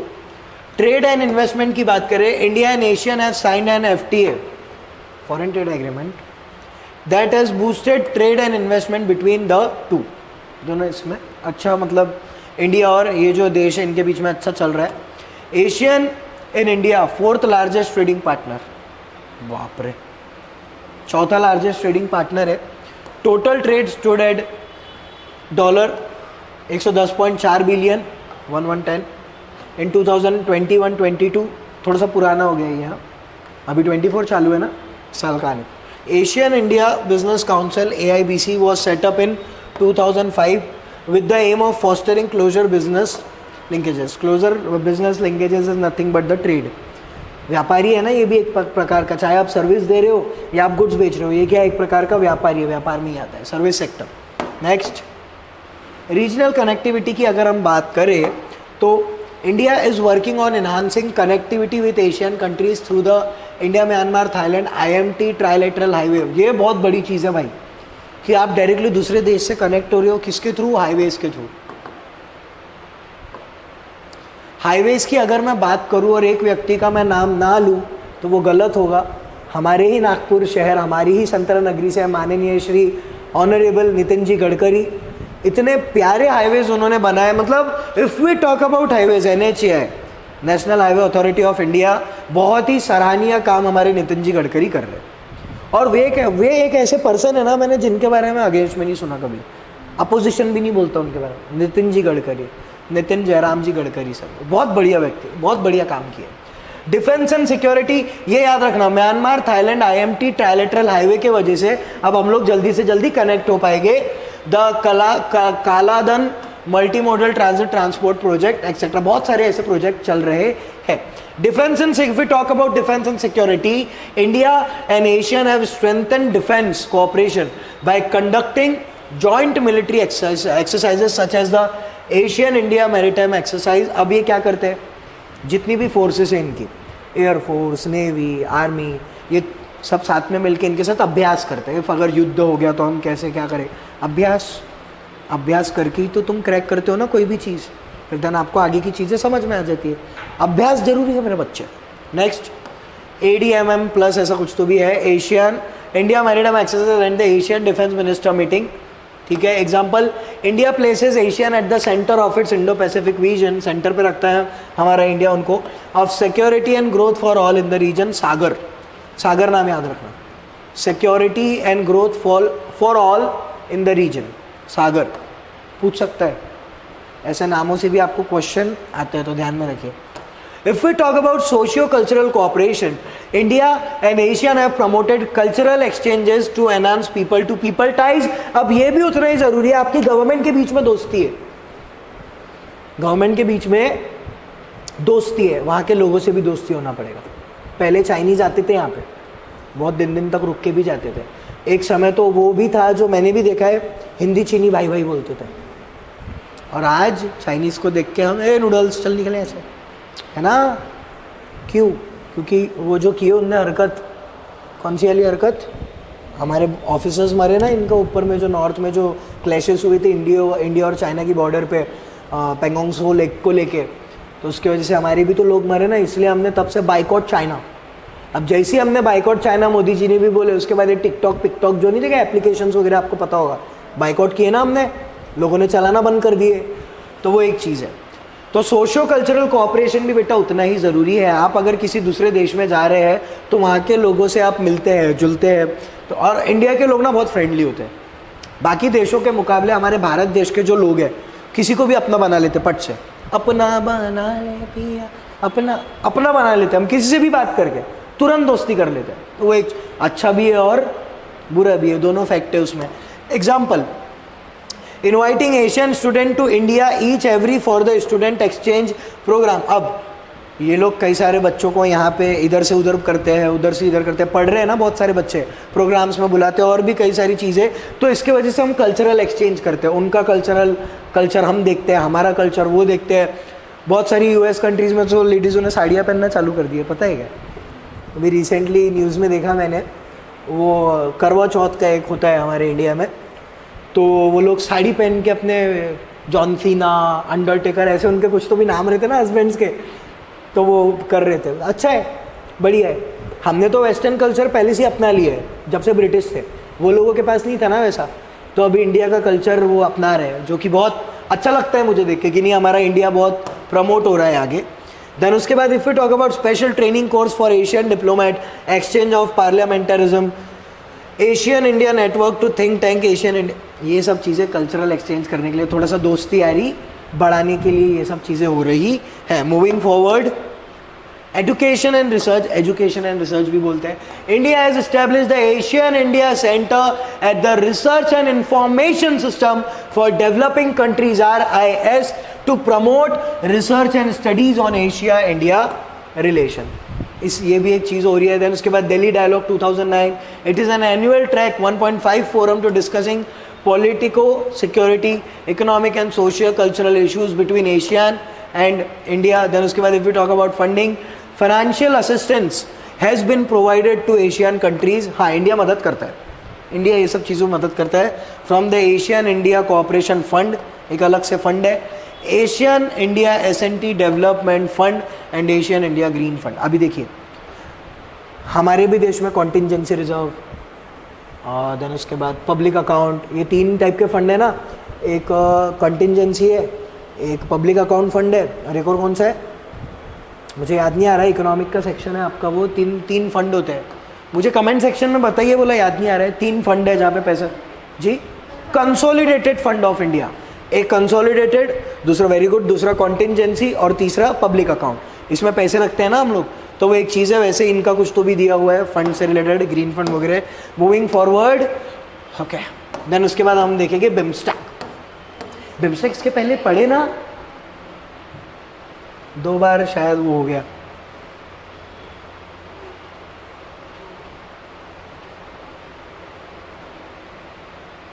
नहीं, इसमें कुछ और चीज़ें लिखी हुई है शायद।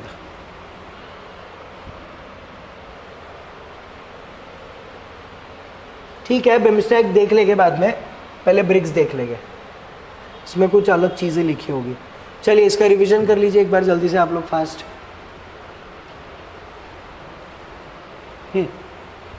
अब न्यूज़ में क्यों था? तो न्यूज़ में इसलिए था सर, जो हमारे माननीय श्री नरेंद्र जी मोदी जी थे, उन्होंने अटेंड किया 20th एशियन समिट जो कि हो रहा था Jakarta, that is in Indonesia.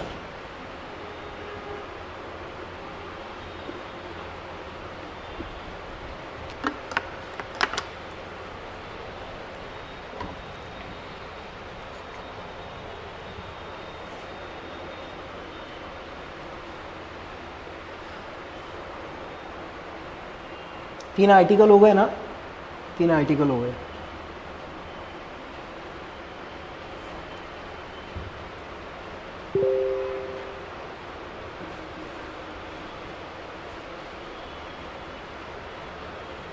चलिए बाद में रिवाइज करेंगे, पहले हम लोग आगे बढ़ते हैं। बिमस्टैक,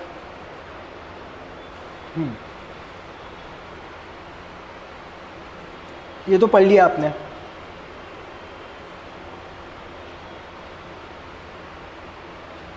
ये भी देखा क्या?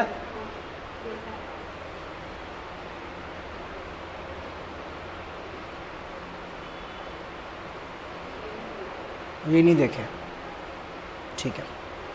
ब्रिक्स समिट, आइए, ये भी एक बहुत मेजर है। लास्ट टाइम ये भी बहुत ज़्यादा न्यूज़ में था, और G20 भी बहुत न्यूज़ में था, क्योंकि अध्यक्षता किसको मिली थी? हमारे महान भारत देश को। BRICS group admitted 5 new members at the 15th BRICS summit held in Johannesburg, South Africa. क्या नाम रहते ना इनके, इसके और हमारे यहाँ के नाम है। आइए आइए बढ़िए, 5 नए मेंबर को ऐड किया बोलते हैं। चलो, एजेंडा क्या है ब्रिक्स का? The regular annual summit and deliberation of BRICS has considerably widened over the years to encompass topical global issues such as, क्या है ये? क्या मजाक था ये?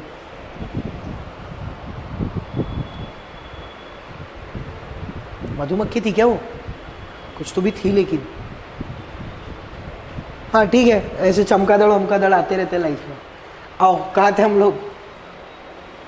क्या पढ़ रहे थे? हाँ, द रेगुलर एनुअल समिट होती है and deliberation of BRICS has considerably widened over the years to encompass topical global issues such as international terrorism. इसके ऊपर बात होती है, बात ही करते जी तुम।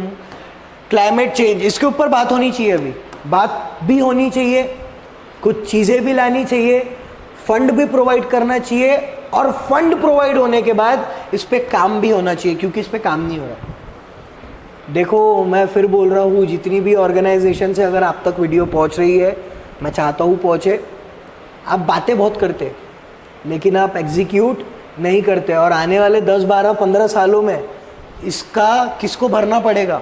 हमको जो भरना पड़ेगा, क्योंकि डक आप भी चला रहे, एसी हम भी चला रहे, टीवी पंखा कूलर हम चला रहे, तो नेचर को इससे प्रॉब्लम तो बहुत हो रही है। बस नेचर जो है वो सहन कर रहा है। जिस टाइम सहनशीलता ख़त्म हो गई, उस टाइम आप टेबल पे बैठे नहीं दिखोगे, मैं पढ़ाता हुआ नहीं दिखूंगा। नेचर जिस दिन गुस्से में आया, कोई नहीं बचेगा भाई। सुनामी आई, तुमको तैरना आता, फिर भी नहीं बचेगे आप, क्योंकि वो लहरें अलग होती है, और जो आप स्विमिंग पूल में स्विमिंग करते हो वो अलग होती है। नहीं बचोगे तुम। तो थोड़ा सा ध्यान रखो, क्लाइमेट चेंज बहुत हो रहा है। Food and energy security, international economic and financial situation के बारे में डिस्कशन करते हैं। Reform of the Bretton wood institution, trade protectionism and WTO, world trade organisation.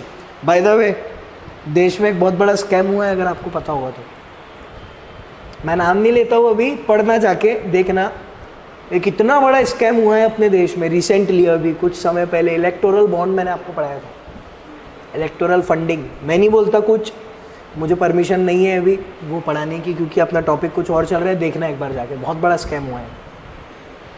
आइए, आओ। स्कैम होने की वजह से क्या होता है? किसका नुकसान होता है? गरीब लोगों का, अपने जैसे लोगों का। बाकी का क्या है? बाकी तो जी रहे हैं अच्छे से। आओ भैया। The grouping was first informally formed during a meeting of the leaders of BRIC, Brazil, Russia, India and China. BRICS का फुल फॉर्म बोलिए, जल्दी बोलिए। Brazil, Russia, India and China countries on the sideline of G8 Global 8 outreach summit in St. Petersburg, Russia in 2006. Later that year, it was formalized during the first BRIC foreign minister meeting in New York. First BRIC foreign minister in New York में 2009 की अगर हम बात करें, the first BRICS minus South Africa summit was held in Yekaterinburg, Russia. फिर 2010 में हुई. South Africa was accepted as a full member and the group became BRICS. अब ब्रिक्स अगर बोलना है तो Brazil, Russia, India, China and South Africa. मैं वो याद है 7 मेंबर्स. फिर उसके बाद 10 और अभी ब्रिक्स. कौन कौन? बी फॉर बच्चे हो के तुम छोटे से बी फॉर ए फॉर पढ़ोगे तुमको. जल्दी बोलो ब्रिक्स का full form. Brazil, Russia, India, China और साउथ अफ्रीका. BRICS. नेक्स्ट आगे आइए. 2011 की अगर हम बात करें, south Africa attended it's first brick summit in China. 2011 में साउथ अफ्रीका ने अटेंड किया उसका फर्स्ट ब्रिक समिट जो कि हो रहा था चाइना में. 2014 की अगर हम बात करें, the Fortaleza declaration was adopted at the 6th BRICS summit and it's marked the establishment of new development bank NDB. 2014 में NDB का establishment हुआ. 2015 की अगर हम बात करें, the UFA declaration of BRICS was adopted at the 7th BRICS summit held in UFA. कैसे नाम है? फूफा जी. फूफा summit held in UFA, Russia. It covers a range of topic including global governance के बारे में बात हुई, इंटरनेशनल सिक्योरिटी के बारे में बात हुई और इकोनॉमिक कोऑपरेशन के बारे में बात हुई 7th ब्रिक्स समिट के ऊपर. If we talk about 2021, the 13th BRICS summit was held under India's chairmanship. Virtual summit थी एक. It was the third time that India hosted the BRICS summit after 2012 and 2016. Third time India ने summit को held किया. Moving forward, 2022 की अगर हम बात करें, the Beijing declaration was adopted at the 14th BRICS summit where it was declared that the BRICS countries support talk between Russia और Ukraine का वॉर. ठीक है, यहाँ पे ये लोगों ने बातचीत, countries support talk between Russia and Ukraine. यही तो काम होता है ना ये सब समिट्स का. अगर आपस में लड़ाई झगड़े हो रहे हैं तो भैया इनको बैठाओ, इनके फॉरेन मिनिस्टर्स को, इनके डिफेंस मिनिस्टर्स को, इनके प्रेसिडेंट्स को, PMs को, और आपस में बैठ के क्या करो, बातचीत कीजिए. Next, also cooperation in fight. हाँ, ये जो जानवर है ना, इसके बारे में ना पढ़ो. ये कोविड-19 का जो ईरा था, इसकी एक पूरी डॉक्यूमेंट्री होगी गूगल पे या यूट्यूब पे, देखना. क्योंकि इसके वजह से भी ना बहुत सारी चीज़ें इफेक्ट हुई हैं, बहुत सारी. और मुझे पता नहीं ऐसा क्यों लग रहा है, क्वेश्चन आ सकते क्योंकि इसके वजह से digital transformation, resilience and stability of industrial and supply chains and low carbon development, ये सब चीज़ों में फ़र्क पड़ा ना. देखिए, कोविड-19 की मैं अगर बात करूँ तो बहुत से एडवांटेजेस तो नहीं है भाई, क्योंकि एक महामारी थी. कुछ चीज़ें अच्छी हुई, बहुत सारी चीज़ें बिगड़ी. ठीक है, कुछ चीज़ें जो अच्छी मुझे ऐसा लगता है हुई है, वो डिजिटल प्लेटफॉर्म आगे आ चुका है अभी. लेकिन एक डिसएडवांटेज देके सभी के पास नहीं पहुँचा है, क्योंकि आप नेट डाल सकते, सामने वाला डाल सकता है क्या. दूसरी चीज़, मैं दोनों चीज़ें आपको साइड बाय साइड लेके चल रहा हूँ. If we talk about internal relations, कई सारी जगह अच्छे हुए और कई सारी जगह बिगड़ गए. पहले हस्बैंड काम पे जाते थे तो झगड़े नहीं होते थे. कोविड-19 की वजह से 1 साल घर में ही है आदमी. औरत आदमी में कितने तलाक हुए इंडिया में. ये ईरा में शादियां भी इतनी हुई तुम सोच नहीं सकते. लोगों ने अपना खर्चा बचाने के लिए शादियां कर ली. 5-5 लोगों का था ना वो, क्या था तो हमारी जी बोले अच्छा है ना, ज़्यादा लोगों को नहीं बुलाना पड़ेगा, तो वो भी हुआ. और तलाक भी बहुत सारे हुए. डोमेस्टिक वायलेंस जो हुआ है ना भाई कोविड-19 में इंडिया की वुमेन्स के ऊपर, डेंजरस सिचुएशन. बाहर कुछ काम नहीं है, घर में पगले जैसा लग रहा, क्या करो तो झगड़ा करो.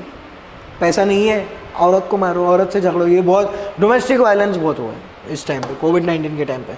डिजिटल ट्रांसफॉर्मेशन नो डाउट हुआ है. आप लोग भी अभी ऑनलाइन पेमेंट करते हो. इस टाइम पे ना थोड़ा ज़्यादा बढ़ गया था कोविड टाइम पे. सब चीज़ें ऑनलाइन हो रही थी, क्योंकि आपकी पढ़ाई भी तो ऑनलाइन हो गई थी ना. मैंने तो, मुझे ऐसा लगता है मेरा UPSC पूरा ऑनलाइन ही कंप्लीट किया. कोविड ईरा का स्टूडेंट हूँ मैं भी, 2019-20 बैच. उसी टाइम मैंने पढ़ाई चालू किया था और मैंने ऑनलाइन ही किया सब चीज़ें.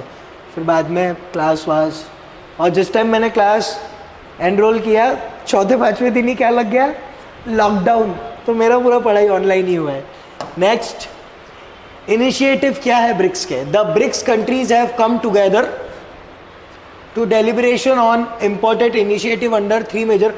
अभी जितने भी ऑर्गेनाइजेशन हमने पढ़े ना, वहाँ पे हमने देखा आओ बैठो बातचीत करो चले जाओ। ये देख रहे ब्रिक्स में भी वही पढ़ रहे। 3 pillar, political and security cooperation to enhance cooperation and dialogue on issues of global and regional security and developments in the global political space for peace, शांति, सिक्योरिटी, सुरक्षा, prosperity. Priorities under this pillars are the reform of the multilateral system and counter terrorism cooperation. Counter terrorism, terrorism, counter terrorism, ये एक बहुत important term है। जब internal ये अपना internal security हम लोग पढ़ेंगे तो उसमें काउंटर टेररिज्म यही पढ़ना है आपको। मैं आपको पूरा ना टेररिस्ट लोगों के बारे में पढ़ा हुआ, उसके लिए मुझे तो भी एटलीस्ट वो कंप्लीट सीरीज़ के लिए 10 लेक्चर लगेंगे। अलग अलग टॉपिक है ना उसमें, जम्मू एंड कश्मीर मिलिटेंसी, ये सब जो टॉपिक है, मुझे 10 लेक्चर तो भी लगेंगे। और वो 10 लेक्चर 2-2, 2.5 घंटे के हुए, 2 से 2.30 ऐसा कंप्लीट करा के दूंगा ना मैं आपको इंटरनल सिक्योरिटी का पूरा वो बुक। फिर आपको इंटरनल सिक्योरिटी पढ़ने की ज़रूरत नहीं पड़ेगी। बहुत मज़ेदार टॉपिक है। कुछ एग्जाम्पल्स लेंगे, कुछ हम लोग फ़ोटोज़ देखेंगे कि कैसे ये लोग अपनी ऑर्गेनाइजेशंस को चलाते हैं, क्योंकि मुझे वो टॉपिक पसंद है। और जो चीज़ से आपको प्यार रहता है ना, वो चीज़ और ज़्यादा अच्छे से करते हो। जैसे सिंगिंग, मेरा पहला प्यार मेरा सिंगिंग है। मुझे बहुत अच्छा लगता है गाना गाना। मैं 5-6 घंटा गाना भी हेडफोन डाल के सुन सकता हूँ, मुझे इतना पसंद है सिंगिंग। वैसा है कि हिस्ट्री सब्जेक्ट हो गया, देन इंटरनल सिक्योरिटी हो गया, इंटरनल। मुझे जो चीज़ आपको अच्छी लगती बोलते हैं ना, आपको करते हैं, बस एक ही चीज़ अच्छी नहीं लगती, पढ़ाई। देखो वो एक चीज़ ऐसी है ना, तुमको यार पढ़ना है मम्मी, शिट, मूवी जाना है, चलो ना भाई कब चलना है, चलो चलो चलो, क्योंकि आपको वो चीज़ करना अच्छा लगता है ना। जो चीज़ में आपको मज़ा आ रही है, आप वो बिना पूछे बिना सोचे समझे कर लेते हैं पट से। चाइनीज़ खाना पसंद है, चलो कब चल रहा खाना, अभी चलो। लेकिन पढ़ने अगर किसी, ये मत बोल यार प्लीज़, ये मत बोल मुझे ये नहीं पसंद है, तो लिया काय को फिर तूने, है ना। फिर आपने चुने क्यों? जब आपको नहीं करना था। अलाली करते हो कभी? अलाली आती है, मुझे तो आती थी। क्यों? जब तुमने खुद की मर्जी से लिए, तुम्हारे दिमाग में था you want to be IAS और IPS ऑफिसर, आपका प्यार है ना वो, जैसे वर्दी मेरा प्यार है, तो मैं उसको पाने की पूरी कोशिश में हूँ। अभी नहीं हूँ, अभी तो खैर मेरा दूसरा कुछ चालू है, लेकिन आपको भी तो रहता है ना। तो उस चीज़ से प्यार अगर आपको है तो कैसे आप उसके पास भाग के जाते? तो पढ़ाई भी आपका पहला प्यार होना चाहिए, और उसके लिए अलाली कभी भी मचाने का नहीं। और 2-2, 3-3 घंटा बाहर वेस्ट नहीं करना अपना, समझे क्या तुम? चलो आगे आओ। क्या रहता है समझ में नहीं आता है। BRICS national security advisers meeting की बात करें, an important component of the BRIC political and security pillar of cooperation, deliberations on security issues such as, फिर से वही चीज, काउंटर टेररिज्म हमने देखा, साइबर सिक्योरिटी अभी ये भी आ चुका है। देन पीस एंड स्टेबिलिटी, एक कंट्री स्टेबल तभी मानी जाती है जब वहाँ पे शांति हो, वहाँ की अर्थव्यवस्था, वहाँ का पॉलिटिक्स। अगर पॉलिटिक्स भी आपकी इधर उधर चल रही है ना, तो तकलीफ हो सकती है। इफ अगर आपके कमज़ोर लीडर है, कमज़ोर लीडर, कुपोषित लीडर, जिनको देश को आगे बढ़ाने की शक्ति नहीं है, वो अपने सेक्रेटरी से पूछ रहे हैं क्या डिसीजन लूँ, ऐसा देश आगे बढ़ेगा क्या? मैं किसी को पॉइंट आउट नहीं कर रहा हूँ, मैं बता रहा हूँ। कोई भी डिसीजन लेने के पहले आप अगर अपने सेक्रेटरी को देख रहे हो, जो कि एक IAS ही होता है, कलेक्टर, साइन कर दूँ, क्या बढ़ोगे भाई तुम? तुम्हारा देश आगे बढ़ेगा क्या? एक ऐसा लीडर होना चाहिए जिसमें पावर हो, जिसमें एक हो कि नहीं मुझे मेरे देश को आगे लेके जाना है, वैसे ही देश आगे बढ़ेगा। Otherwise peace and stability, transnational organised crime as well as the national security of BRICS countries. अब सभी देश चाहते हैं कि वो नाटो के मेंबर्स बने। NATO NATO NATO NATO NATO माने नॉर्थ अटलांटिक ट्रीटी ऑर्गेनाइजेशन। क्यों? क्या रीज़न हो सकता है? नाटो के बारे में पढ़ा है कभी नेहा और आप पढ़े हो? तुम्हारा नाम मैं भूल जाता, सृष्टि नेहा, कभी नाटो के बारे में पढ़े हो? नाटो एक ऐसा ऑर्गेनाइजेशन है, जैसा वो हमने देखे ना, भाई तू बस जा, हम तेरे पीछे खड़े हैं, अगर तुझे किसी ने हाथ लगाया तो हम सब साथ में आ जाएंगे। NATO is nothing but the gang. जैसे हमारे गैंग्स होती है ना, तू बस जा, तू मैं पीछे खड़ा हूँ, अगर उसने तुझे हाथ लगाया हम 10 के 10 तेरे पीछे खड़े हैं। नाटो, इसलिए सब बोलते हैं हमको भी नाटो का मेंबर बना दो। किसी देश ने अगर हम पे हमला किया तो जितनी भी नाटो मेंबरिंग देश है वो सब उसके साथ चले जाएगी और उस देश को खत्म। नाटो बहुत पावरफुल ऑर्गेनाइजेशन है। नेक्स्ट, हाँ पावरफुल ऑर्गेनाइजेशन है लेकिन उसके काउंटर पार्ट में और लोगों ने भी ऑर्गेनाइजेशन है। नाटो के देश हमला करेंगे ना, हमारे साथ भी है 15-20 लोग, वॉर जोरदार होना है। वर्ल्ड वॉर 3 वाली सिचुएशन है ये, वर्ल्ड वॉर 3 वाली सिचुएशन है। अभी तक क्या आपने WW2 देखे? कितनी वर्ल्ड वॉर देखे? 2 देखे ना, वर्ल्ड वॉर 1 और वर्ल्ड वॉर 2, इतनी देखे ना। कभी अगर नाटो भिड़ गया किसी के साथ, समझ जाना वर्ल्ड वॉर 3 होना ही है, क्योंकि नाटो के सपोर्ट में कुछ देश है, तो जिसके ऊपर नाटो हमला कर रहा है उसके भी तो सपोर्ट में कुछ देश हो गए ना। आप कोशिश करना कि आप वो जनरेशन ना रहे जिनने वॉर देखी, क्योंकि वॉर में सब चीज़ें महंगी हो जाती है, बहुत महंगी हो जाती है, क्योंकि सब पैसा कहाँ लग रहा है फिर? उस वॉर में लग रहा है। तो प्रे करो कि आप कभी भी उसका हिस्सा ना बने एक वॉर का। Next, economic and financial cooperation की अगर हम बात करें तो to promote economic growth and development for mutual prosperity through the expansion of intra BRIC cooperation sector such as trade agri. इस पे ध्यान दो ना, इस पे ध्यान दो। ट्रेड, व्यापार ज़रूरी है, agriculture, infrastructure, small and medium enterprises, energy, finance and banking. अगर आप ये सब चीज़ों में ध्यान दोगे वॉर पे ध्यान ना देते हुए, तो ये ज़्यादा आपके देश को आगे लेके जाएगी। ये सब चीज़ें आपको ज़्यादा आगे लेके जाती है, तो इस पे फोकस कीजिए, ना कि इस पे। ठीक है, चलो आगे आ जाओ। इंडिया एंड ब्रिक्स, ये इंपॉर्टेंट है। India is an important member. Neha, time हो रहा है बेटा। India is an important member of the BRICS group and its participation in the organization has been beneficial in many ways. India को बहुत सारा benefit है ब्रिक्स के वजह से। Some of these key reason why BRICS is important for India are, क्यों important है? Strategic cooperation, BRICS offer India a key platform for global engagement. सगाई हो रही इंडिया की किसी के साथ? ग्लोबल इंगेजमेंट ऑन कौन से मुद्दे पर? सिक्योरिटी के मुद्दे पर, टेररिज्म के मुद्दे पर, क्लाइमेट एंड ट्रेड के मुद्दे पर। इसलिए ये important role BRICS summit play करता है। देन इकोनॉमिक बेनिफिट की अगर हम बात करें, as a BRIC member India gain access to a large market of 3+ billion people. इनके वजह से आप व्यापार भी कर रहे हो इनके देशों में, क्योंकि हम उसका पार्ट है, ब्रिक्स का पार्ट है ना हम भी, तो आप ये सब देशों में व्यापार भी कर पा रहे हैं। Offering vast business opportunities. भाई सिर्फ इंडिया में ही आ रहे हैं क्या लोग काम करने? हम लोग भी बहुत सारी जगह में काम करने जा रहे हैं। If you see Dubai, Dolly की टपरी, हाँ सॉरी दुबई में कितने लोग इंडिया के काम कर रहे हैं। If you see Abu Dhabi, if you see Oman में मेरा खुद का भाई वहाँ पे वो नहीं रहता कि पेट्रोल निकालती जो LNT, लार्सन एंड टुब्रो करके कंपनी है, वहाँ पे काम कर रहा है वो। ऐसा नहीं है कि इंडिया में ही लोग आ रहे हैं, इंडिया से भी बहुत सारे लोग विदेशों में जाके काम कर रहे हैं। तो ब्रिक्स कंट्रीज याद हुई आपको, तो वहाँ पे हमारे लोग हैं, काम कर रहे हैं। NDB funding supports India development project. अभी जापान ने कुछ तो भी पैसा हमको प्रोवाइड किया था, कुछ तो भी प्रोजेक्ट बनाने के लिए। अभी रिसेंटली उसका इनॉग्रेशन किया नरेंद्र मोदी जी ने। ठीक है, ऐसा होता रहता है। आप अगर कभी मेट्रो कॉर्पोरेशन आप जाओगे, मेट्रो के ऑफिस अगर महा मेट्रो, वहाँ पे प्रोजेक्ट बाय जर्मन जापान ऐसा कुछ तो भी वो कंपनी है, तो पैसा वैसा प्रोवाइड करवाते हैं भाई। अरे जाने रे बाबा। हाँ, नेक्स्ट ये हो गया ना हमारा। Reform of multilateral institutions. As a member of BRICS, India has been able to work with other member countries to promote a more inclusive and equitable global order by promoting multi. सिर्फ यही मदद नहीं करते, India भी ये लोगों की मदद करता है। एक बार मैं देख लेता हूँ कितने टॉपिक हमारे बचे हुए हैं। 517 राइट नाउ। अरे बाप रे बाप,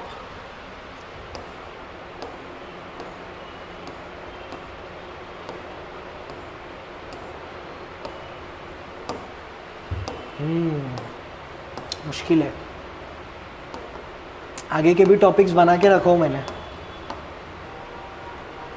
ठीक है, थोड़ा सा मुश्किल है लेकिन हम कोशिश करेंगे कि पूरा कर ले। कहाँ चल रहा था?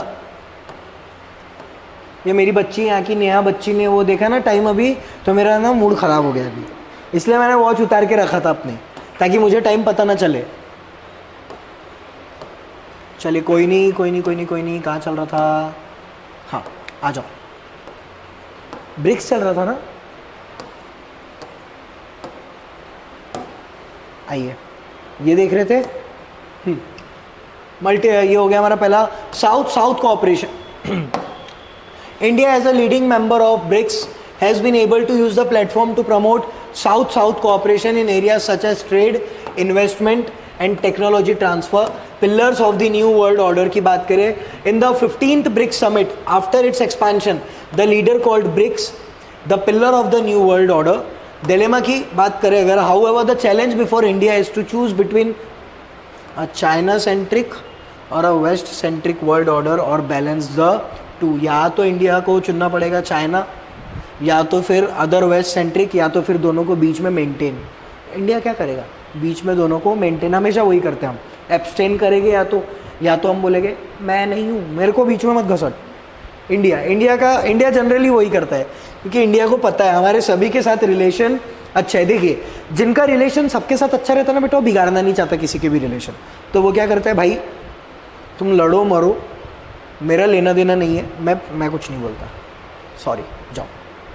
वो भी अच्छा है, लेकिन कभी कभी ये चीज़ भी गलत हो जाती है, क्योंकि सामने वाला पर्सन गुस्सा हो जाता है। ये भी हो सकता है कि दोनों गुस्सा हो जाए, भाई क्या है तेरा हमेशा का, एक को तो सपोर्ट किया कर कभी, ठीक है।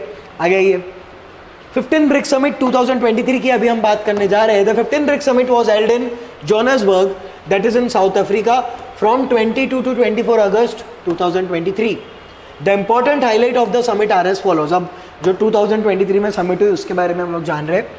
थीम क्या थी? BRICS and Africa, partnership of mutually accelerated growth, sustainable development. Sustainable development की एक बहुत अच्छी डेफिनेशन है, what is sustainable development? Without compromising the need of future generation. अपनी चीज़ें आप फुलफिल करो, लेकिन आने वाली जनरेशन को भी ध्यान में रखो, without compromising the need of future generation. आप पेट्रोल यूज़ कर रहे हैं, बहुत अच्छी बात है, जितना ज़रूरी है उतना करना भाई। बाजू में तेरे को दूध का पॉकेट लेने जाना है, तू गाड़ी लेके जा रहा है, आपके बच्चों को मिलेगा क्या पेट्रोल फिर? और अभी तो मैं बता रहा हूँ ना, ई व्हीकल, ईवी, उसी का ज़माना आने वाला है। आप लोगों को अगर गाड़ी मिलने वाली होगी तो ईवी ही लेना। सर मज़ा नहीं आती ईवी चलाने में, लेकिन आगे जाके वही होने वाला है। तो गाड़ी अगर लेना हो तो ई व्हीकल को प्रमोट करो, ठीक है। Development and inclusive multilateralism, gift from India, the PM of India gifted Bidri surahi, Nagaland shawl and Gond painting to BRIC leader. हाँ, मोदी जी जोरदार व्यक्ति है ये। किसी को अगर इम्प्रेस करना है तो मोदी जी ना बहुत बढ़िया इम्प्रेस करते हैं। जैसे कि कुछ लोग होते हैं इम्प्रेस करने में बहुत माहिर।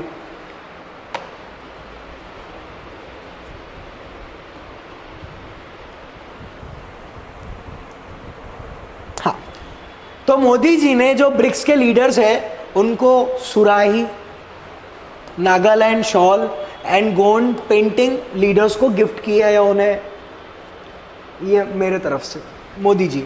Next, participation, the meeting included leaders from BRIC countries along with guest countries from Africa, Asia, Latin America, यहाँ से भी कुछ लोग आए थे।